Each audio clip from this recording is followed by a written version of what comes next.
Yes, yes. Lammaa Magarsaa mootummaa Oromiyaa, Dr Abiyin mootummaa Itoophiyaati.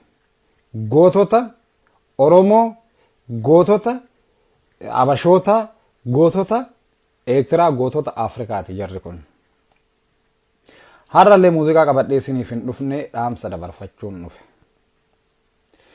Olola Dr Abiyin irratti deemaa jiru. Waan Dr Abiyin hin jenne viidiyoo gabaabsanii muraniit poosti godhanii irratti barreessanii karaa jal'isanii jechaadha. Akkas gochaa jiru. Kan kana godhu eenyudha? Miseensota shanee, deeggartoota shaneeti. Dr Abiyin ummata Wallaggaa nan jaaladha, achi jiraadheen jira.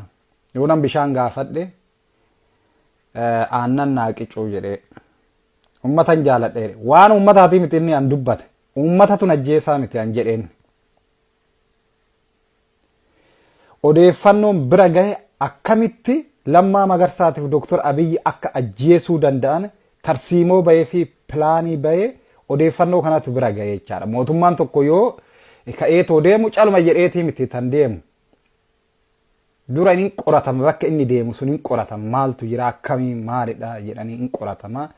Saniin deema odeeffannoon karaa sanirraan bira gahe. Wanti ta'e waan wayyaaniin goote kun pilaanii wayyaaneeti. Wayyaaniin uummata Oromoo Gumus keessaa buqqisnee Wallaga keessa naa qubatanii Lammaa Magarsaaf Dr Abiyin ni dhufu. Silaa isaan uummata jaalatu, uummata keessa seenanii too uummata hammatu yeroo san galaafannaa kan jedhan pilaaniin kana kara biraatiin argachuu hin dandeenyu. Tan kana godhu immoo eenyudha? Wayyaaneedha. Tan raawwatu dhaqeetoo immoo tan raawwatu eenyudha? Oromoodha. Uummata Wallaggaa osoo hin taane Oromoo qarshiidhaan bitamee diinaf ergamutu dhaqeetoo kana raawwataa jechaadha. Dr Abiyin kan jedhe kana waa'ee kashalabbootati. Tan duuba jiru wayyaaneedha. Tan raawwatu Oromoodha. Eessatti raawwata? Godina Wallaggaa keessatti raawwata jechaadha. Maaliif pilaanii kana baaste wayyaaneen? Yoo Oromoo ajjeese walitti garagalanii wal fixu. Akkuma Dr Abiyin jedhe Oromoon godina biraa uummata Wallaggaati irratti ka'aniitoo nama beekaa keenya hayyuu ajjeestanii jedhaniitoo wal fixu jechaadha. Kuni pilaanii wayyaaneeti. Dr Abiyin kan jedhe kana uummanni dafeetoo hin hubatu jechaadha. Erga dhaqeetoo Wallaga keessatti Oromoodhaan du'e namni kun uummanni tan beeku Oromoo ajjeese saniin beeka malee wayyaaneeti duuba taa'eetoo godhe kana hin hubatu. Dr Abiyin kan jedhe kana warri olola ooftanii yoo isinii galuu baate karaa kamiin akka isiniif galu hin beeknu. Qubeetti isinii jijjiiruun hin danda'ama, wanti biraan hin danda'amu jechaadha. Kanaan alatti uummata Wallaggaatitu najjeessa hin jenne Dr Abiyin hin jedhus. Dr Abiyin namuma cal jedhee dubbatu miti. Nama itti yaadetoo dubbatu nama hayyuudha. Kana han nama dinqu yookaan nama gaddisiisu maalidha? Warra doktora Oromoo, Profeesara Oromoo ta'anii ta'u waan kana jal'isanii ta'u poosti godhan kana hoonan argu namni tokko baratee barreesseef yookaan doktora ta'eefii miti. Beekumsi kanaafii miti. Namoota kanaa maalan jedha? Namoota uummata Oromoo walitti buusuuf soba haasa'u kanaa maalan jedha? Ilkaan harrigataniif akka ilkaan nama afaan nama hin ajoofneef wanti biraan jiru. Namoonni dubbii jal'istanii too doktoroota profeesaroota taatanii dubbii jal'istanii too social media irratti baastan kuni ilkaan yoo ajaaye afaan keessan yoo ajaayillee homaa miti. Sammuu keessan tan ajaaye sana rigadhaa tokko qulqulleessaa. Wanti naan isiniif dhaamu kana. Kun immoo arrabaa miti. Sammuun namaa yoo ajaaye ni ajaa'ichaadha. Wanti dubbannu kun wanni ani dubbadhu kun yoon waan antuu dubbadhe ni ajaa'a. Gurra namaatitti ajaa'ichaadha. Sammuu keessa rigadhaa qulqulleessaa. Sirritti. Deematoo wanti biraa wanti isiniin jedhu deematoo waa'ee sirna gadaa dubbisaa. Yeroo san ani Oromoodha ofiin jettu. Yeroo san soba dubbachuu dhaabdu. Yeroo san Oromoon naannoo hundaa Oromoodha kan kiyya jettu jechaadha. Dr Abiyin waa'ee uummata Wallaggaa dubbachuuf, waa'ee uummata Shawaa, uummata Arsii dubbachuuf shanee heeyyamsiisuu qabaa? Ani Daawud Ibsaa nan qeeqaa, Leencoo Lataa nan qeeqa. Shanee heeyyamsiisuun qabaa?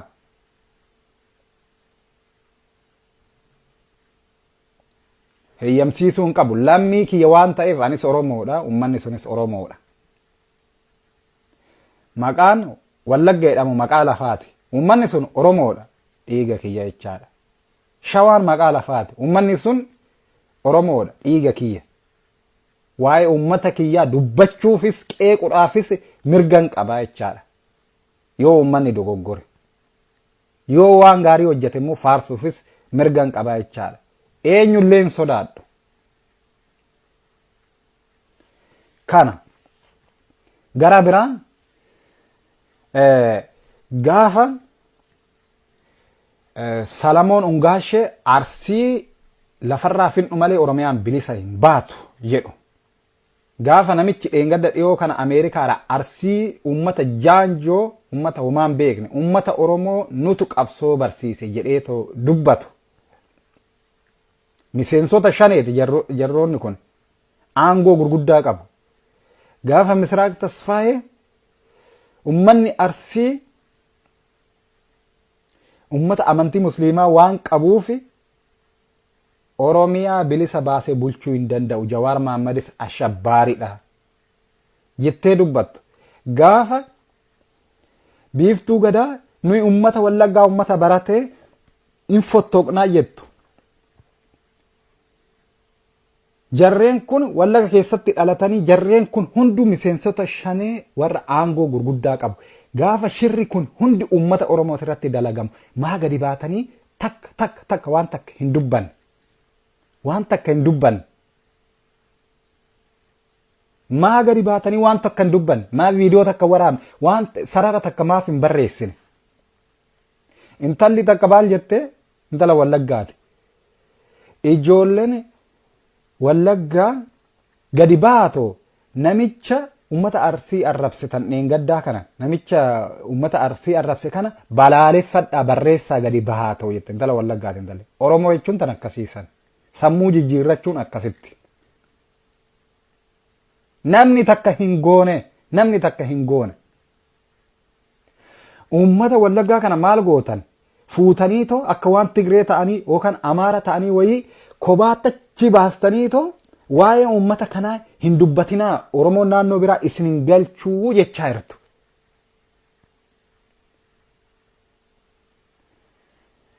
Kun immoo eenyummaa keessa waa wallaaltaniif hankana jettan. Akkasin jettanitti uummanni Oromoo naannoo biraa dhufeeta Wallagga keessa jiraachuu hin danda'u jechaadha. Akkasin jettanitti. Isintu amma shanee isintu dhuguma Oromiyaa bulchaa haala kanaan. Isintu Oromiyaa bulchaa. Never ever.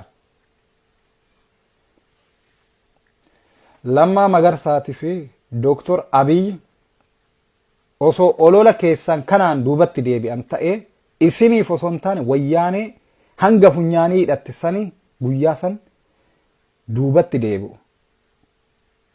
Gootonni kun wayyaanee hanga funyaanitti hidhatte sammuudhaan caalaniit achi barbadeessanii jechaadha. tan Oromiyaa bilisa baase eenyudha? Ummata Oromoo, qeerroo Oromoo, hayyoota biyya alaa, biyya keessaa, Lammaa Magarsaatiif Dr Abiyin kanaan alatti namni takka afaan qawweetiin dhufeetoo warri shanii guyyaa takka simbira takkatti hin dhukaase. Jara kana qofatu tani Oromiyaa bilisa baase.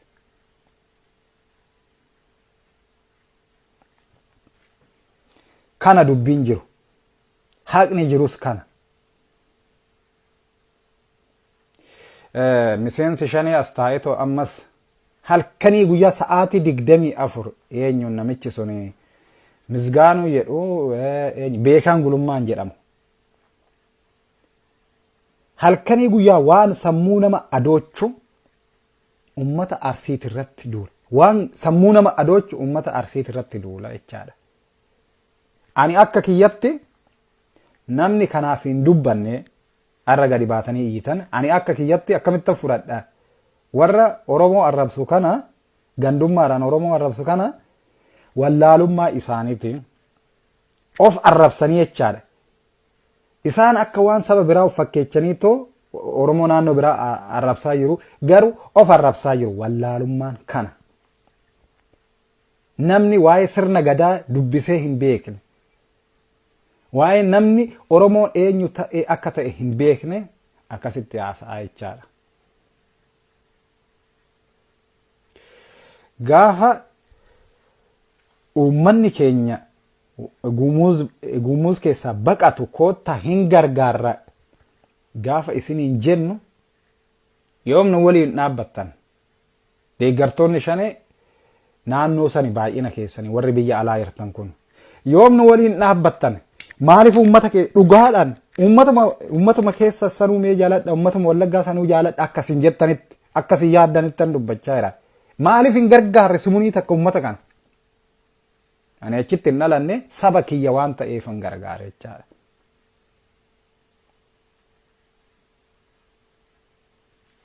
Waa'ee Leencoo Lataa, waa'ee Daawid Ibsaa nan balaaleffadhaa. Anan balaaleffadhuuf waan isaan sirrii hin hojjenne yoo sirrii hojjetan immoo nan faarsaa jechaadha. Godina biraatitti dhaladhee lammii kiyya waan ta'aniif Amaara maal la dhibeen Amaarri tokko dogoggoruu baate maal la dhibe. Garuu lammii kiyya waan ta'eef mirgan qaba namni takka nan dhoorgu shanee seeyyamsiisuun narra hin jiru. Eessa Daawid Ibsaa qeequuf shanee eeyyamsiisuun narra hin jiru. Akka deeggartoonni shanee miseensonni shanee jedhanitti waa'ee Wallaggaa dubbachuuf shanee eeyyamsiisuu qabnaa jechaadha. Akkas yaadni isaanii. Kun immoo hin ta'u. Dooktora tokkotu maallaan jedhe yeroo tokko nama wayiititu dhibame.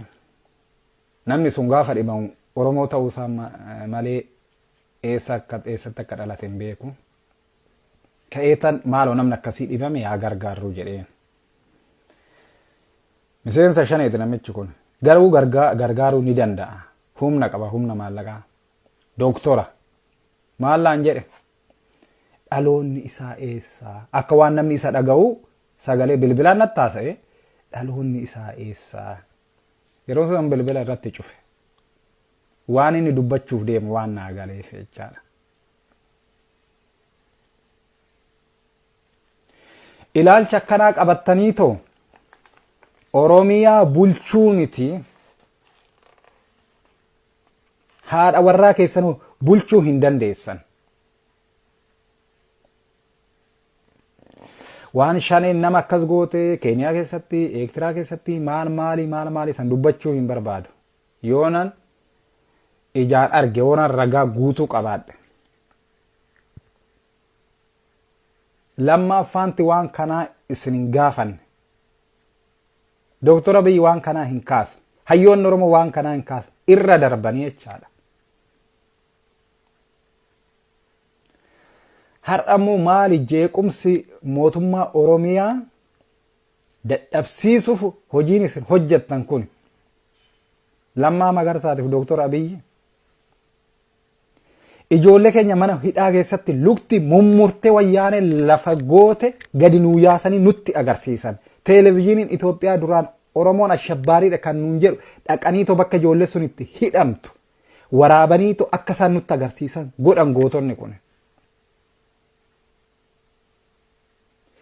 Opiidiyoo jettan immoo hoggantoonni abaawotis nama fixaa turan. Kuni shakkii hin qabu. Nama fixaa turanii opiidiyoonis immoo ijoollee Oromoo hiisisaa turte. Harkaa ishiitinis ajjeesuu baatte hiisisaa turte. Diinatti karaa agarsiisaa turte. Lachuu balleessaa qabu jechaadha. Waan balleessaa sanii miti amma tanii dubbachuun nurra jiru. Oromoon akkamitti tokko ta'eetoo laga wal ceesisa. Yoo aangoo ta'e immoo aangoo filannoodhaan aangoon namni tokko paartiin siyaasaa tokko yoo waan gaarii tokko hojjate Oromoon guutumaan guututti ni deeggara jechaadha. Akka miseensonni shanee nama tokko saba tokko Oromoo naannoo biraa arrabsaatoo Oromoo naannoo biraa faarsaa hin ta'u. Dubbiin akkasii paartiin akkasii eessa jira? Addunyaarra hin jiru. Ani inaaffadhaan yookaan calma jedhee ol jedheetoo shanee aangoon qabadha jedheeti miti anan balaaleffachaa jiru.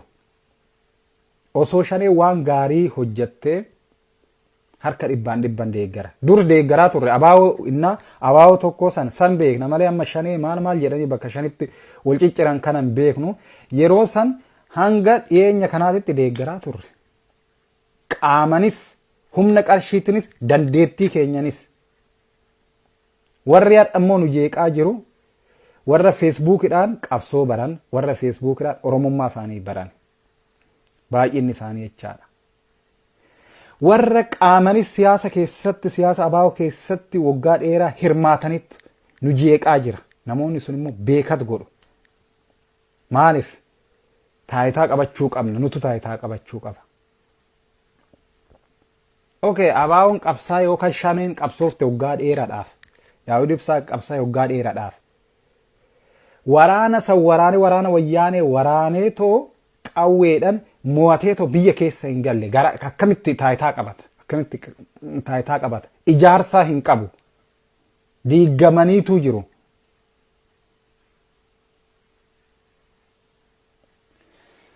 Viidiyoo tokko yeroo Jawaar Mohammad Wallagga deeme maal jedhani?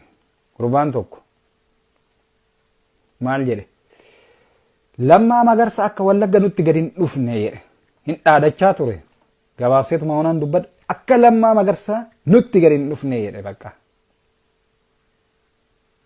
Hin ajjeesnaadha. Wanti biraa maaltu jira?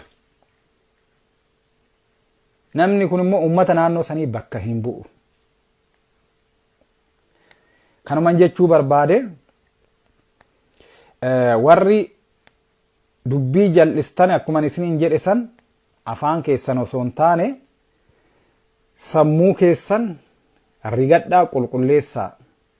An afaan illee homaa miti. Kanumaan jechuu barbaade.